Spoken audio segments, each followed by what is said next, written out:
L'anime débute dans une ville en proie aux flammes, sa destruction causée par des créatures monstrueuses et grotesques. Les rues sont plongées dans le chaos, et les habitants, terrifiés, tentent désespérément de survivre au milieu de la dévastation. Une silhouette monstrueuse se délecte de la peur et du désespoir qu'elle a semé. Elle proclame son désir de couper tous les liens et relations dans le monde, annonçant ainsi son objectif ultime. À ce moment-là, une équipe ressemblant aux Power Rangers arrive pour affronter le monstre, déterminé à arrêter cette destruction. Leur leader, Red, appelle leurs robots spécialisés pour renforcer leurs capacités.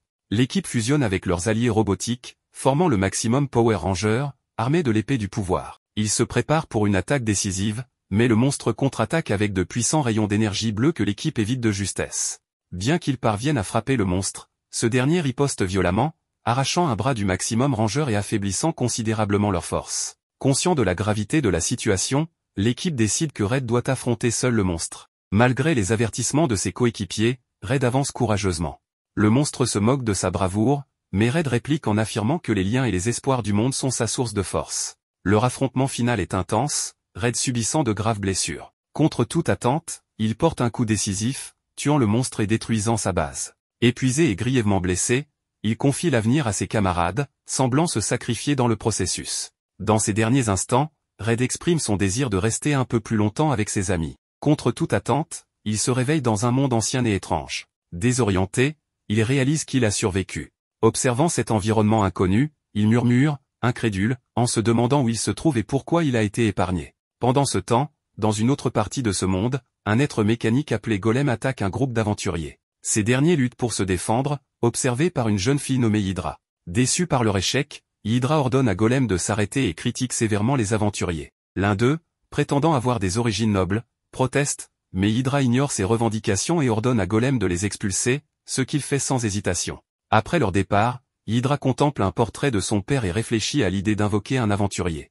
Son assistante l'interrompt, expliquant que cela est impossible, car un aventurier d'un autre monde est déjà arrivé. Ce dernier, en seulement 6 mois, a acquis une reconnaissance extraordinaire et redéfini les attentes. La scène se déplace vers une silhouette encapuchonnée approchant la zone, révélée être Red. Il remarque Golem en train d'expulser les aventuriers et engage immédiatement le combat. L'affrontement intense fait s'écraser Golem dans la résidence d'Hydra. Red avertit Hydra et son assistante de fuir, expliquant que Golem est dangereux et qu'il a une histoire d'enlèvement. Hydra, cependant, rejette son avertissement, révélant que Golem est son serviteur utilisé pour des tests. Surpris par cette révélation, Red reste concentré sur la destruction de l'entité mécanique. Pendant le combat, Hydra est stupéfaite par l'agilité et les compétences de Red. Son assistante lui murmure que cet aventurier est celui qu'ils attendaient. Retirant sa cape, Red déclare « Alors, vous avez déjà commencé à me tester ». Hydra rétorque « Non, c'est toi qui as lancé cela ». Tandis que Red se prépare à se transformer, Hydra l'observe, stupéfaite par ses paroles et actions. Après sa transformation, son choc grandit lorsqu'il n'émet aucun signe d'énergie magique. En examinant son équipement et ses vêtements, Hydra remarque l'absence de propriétés magiques et décide de l'observer calmement pour percer ce mystère. Red libère alors une attaque flamboyante qui détruit Golem en un seul coup dévastateur. Hydra reste figée, incapable de comprendre ce qu'elle vient de voir. Revenu à son état normal, Red demande s'il a réussi le test.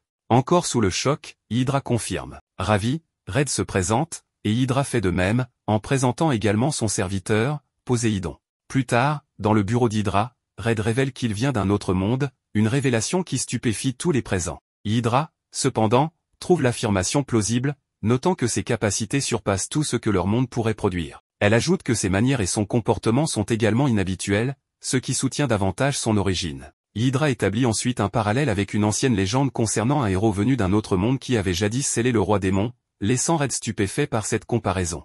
Puis, Hydra critique ouvertement le style vestimentaire de Red, affirmant que son goût est mauvais et que tout est en rouge, cela n'est pas plaisant. Pris au dépourvu, Red explique que dans son monde, ce style était très apprécié, surtout par les enfants, et que le rouge était une couleur très populaire. Hydra rejette son explication avec désinvolture, l'incitant à se concentrer sur le travail à venir. Hydra confie à Red sa première mission, collecter du métal de mana. Curieux à propos de cette matière, Red montre de l'intérêt et demande des détails supplémentaires. L'assistant d'Hydra lui explique que le métal de mana est une substance récemment découverte, créée lorsque le mana magique qui circule à travers la Terre jaillit sous forme d'explosion avant de se solidifier en cristaux. Hydra précise qu'elle a besoin que Red rassemble ces cristaux pour ses recherches.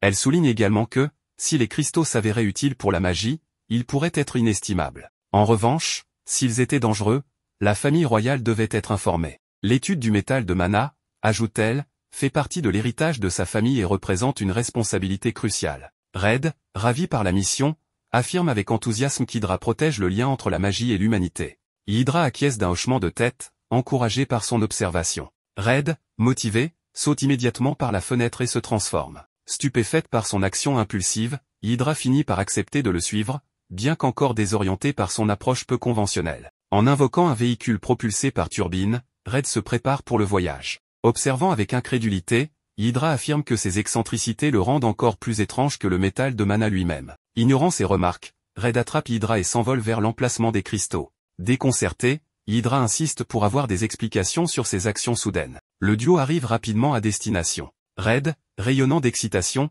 affirme qu'ils sont arrivés vite, vu qu'ils n'ont pas rencontré de monstres. Hydra, exaspéré, corrige son affirmation en précisant qu'ils ont affronté 3 monstres volants et qu'il a foncé dans chacun d'eux. Impassible face à ces critiques, Red continue avec enthousiasme, prêt à explorer le donjon. Hydra, s'arrêtant un instant, murmure pour elle-même que tout ce que Red fait épuise son énergie mentale et physique. Malgré tout, elle le suit à l'intérieur du donjon. Dans le site, Hydra affronte un seul monstre et le vainc avec ses sorts magiques, tandis que Red utilise ses capacités de Power Ranger pour éliminer un grand groupe de monstres avec diverses techniques.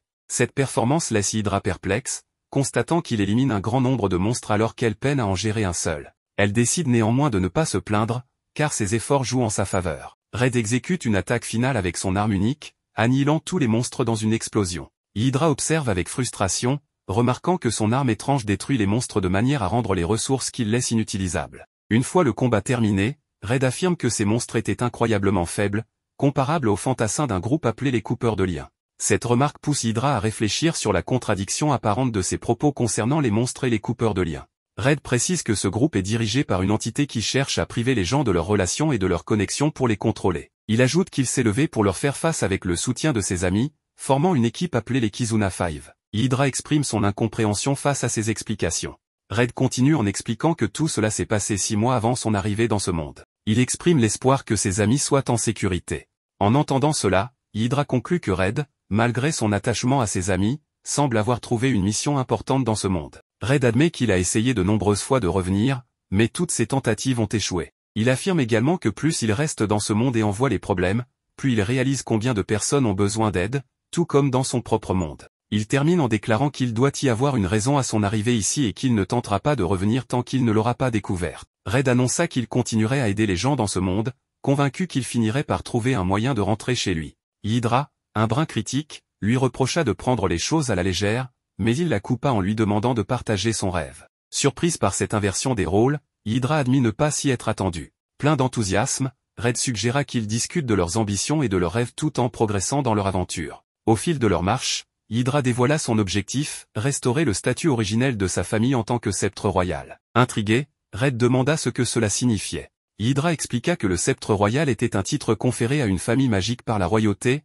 les chargeant de superviser les études magiques pour le bien du royaume. Pendant des générations, sa famille, les Arvoln, avait honoré ce rôle avec fierté, apportant joie et prospérité au peuple. Cependant, elle évoqua un événement tragique survenu 10 ans auparavant. Son père, leader de leur famille, avait perdu une bataille pour conserver ce titre, ce qui entraîna leur exil. Le sceptre royal actuel, expliqua-t-elle, utilisait la magie pour s'enrichir en soutenant chevaliers et nobles à des fins personnelles. Hydra jura de tout faire pour récupérer ce titre et l'utiliser à nouveau pour aider le peuple. Elle conclut avec passion, « C'est mon rêve ». Touché par ces paroles, Red resta sans voix. Percevant sa réaction, Hydra ajouta, « C'est un rêve enfantin.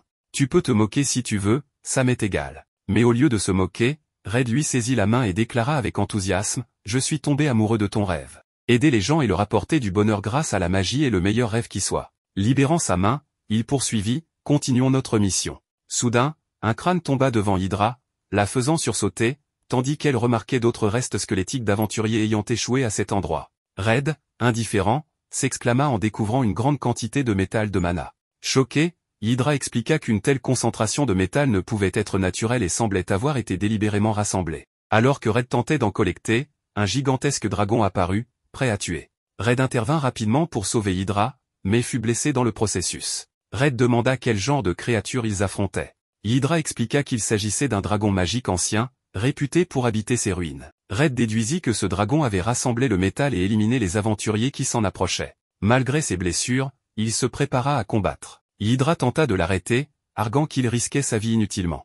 Mais Red insista, c'est ma responsabilité. Je suis tombé amoureux de ton rêve, un rêve qui apportera tant de bonheur. Protéger ton rêve est maintenant mon devoir. Ému et embarrassé, Hydra ne put répondre. Red se transforma et affronta le dragon, mais se heurta à ses puissantes attaques. Il révéla qu'il avait une arme secrète, mais qu'elle nécessitait un lien fort d'amitié pour s'activer. Red demanda à Hydra de l'aider. Hésitante, elle finit par accepter, disant « Si cela nous permet de survivre, je ferai tout ce que je peux ».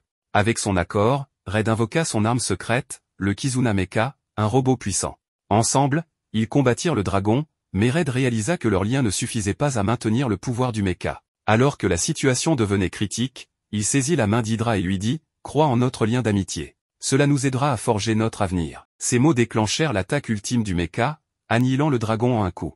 Le lendemain, Red retourna à la guilde pour une nouvelle mission. À sa grande surprise, Hydra annonça qu'elle devenait aventurière. Devant les regards stupéfaits, elle expliqua qu'elle souhaitait étudier de près les pouvoirs de Red pour créer une invention révolutionnaire capable de l'aider à rentrer chez lui, tout en l'aidant à récupérer le sceptre royal. Ému par sa détermination, Red déclara qu'il sentait qu'il était venu dans ce monde pour rencontrer Hydra. Ces paroles la laissèrent rouge de confusion, mais elles marquèrent le début de leur nouvelle aventure commune.